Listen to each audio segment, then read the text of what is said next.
Howdy, howdy. Happy Monday. Today's Lunch and Learn is going to be on pooping mechanics. One of my favorite things to go over with patients and always fascinates people. So this is usually a big crowd pleaser. So when it comes to having a bowel movement, there is an actual recommended position that your body is in order to just kind of make everything work naturally. And so we're going to go over that a little bit today, kind of why that is and why you don't want to actually push and bear down. And then I will do a little demonstration. So I want you to think about how humans were created. Long time ago, right? Toilets did not exist. So our bodies were designed to go pop a squat in the woods and have a bowel movement that way. And so when you think about it in that context, it just makes a little bit more sense.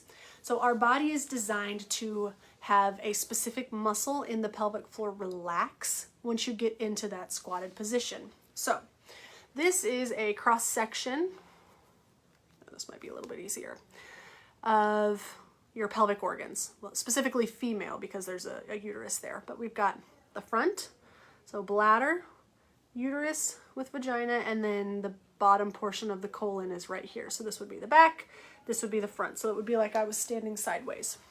Well, you'll notice there's a little kink in the bowel right here, and that is by design. There is a muscle that starts at your pubic bone, wraps around the rectum, and then comes back to the pubic bone. It creates like a little slingshot. And it is supposed to be on most of the time in order to help keep stool inside of you. And so when your knees get higher than your hips, or that more squatted position, that muscle actually relaxes and it straightens that poop angle. Now, depending on the consistency of your stool, this can make a big difference, or this can make not as much of a difference. So think about straight liquid, diarrhea, really soft stool. It doesn't really matter how many corners it has to go around. It's going to come out no problem. The more firm or hard that stool gets, the more this is important. So think about if you have really dry, hard stool, it is going to have a really hard time going around this S-curve unless you can get that muscle to relax. And then it just makes the stool so much easier to come out. So when I say get your knees higher than your hips, what do I mean? What that means is get something at home that you can put your feet on. Here, let me turn this sideways a little bit.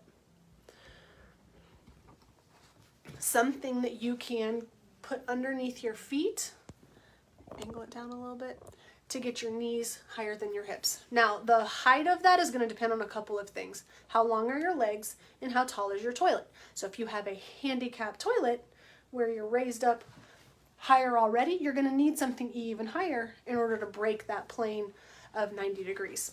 So when they make squatty potties and actual things that you can put around the base of your toilet, but honestly, just grab a step stool, diaper box, anything, and try that and see kind of what height feels the best. So demonstration wise, I don't have a squatty potty here, but we'll just use the legs on my rolling stool here. So pretend I'm on the toilet. I am sitting, not hovering, ever. You're gonna sit down, put your feet on something, and then lean forward. That further exacerbates that angle. And so I am no longer at a 90-degree angle. I've raised the legs, and I'm going to lean forward a little bit. So I've got that hip position such that it's going to help that puborectalis slingshot muscle relax. And then once you're here, you're going to take some deep belly breaths. Now, why do we do that? So the positioning straightens the angle. Breathing is actually going to open the door. So when you do a nice deep belly breath, that diaphragm and that pelvic floor are both going to move down. Well, making that pelvic floor come down is going to help everything open and relax. So we're in the position, get the stool to straighten, and then do some belly breathing.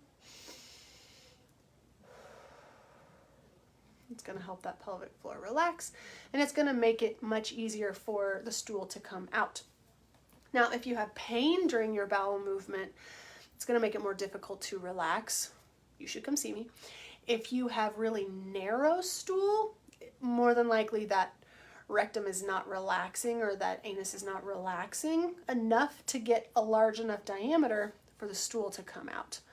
And again, you should come see me. But in general, this helps with a lot of people. Now, if you strain and bear down, what actually happens is those muscles down there tighten.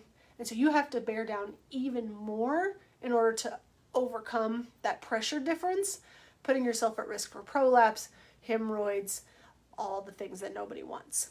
So get your feet up on something, lean forward, take your time, but not 30 minutes on your phone. That's not great either.